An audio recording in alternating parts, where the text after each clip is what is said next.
রাজনৈতিক পরিচয়ের কারণে আখতারের উপর হামলা হয়েছে বলে মন্তব্য করেছেন জাতীয় নাগরিক পার্টি এনসিপির যুগ্ম আহ্বায়ক ডক্টর তাসনিম জারা।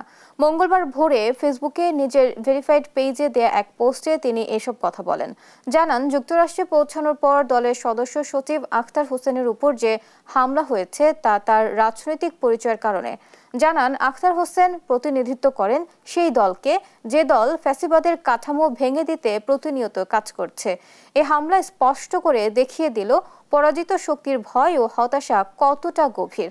অন্যদিকে বাংলাদেশ গণতান্ত্রিক ছাত্র সংসদের ঢাকা বিশ্ববিদ্যালয় শাখার আহ্বায়ক আব্দুল কাদের বলেছেন, আখতার হোসেনের উপর পতিত স্বৈরাচারের শাবকেরা যে ন্যক্কারজনক হামলা চালিয়েছে সেটা মাসুল তাদেরকে বহু গুণে গুনতে হবে।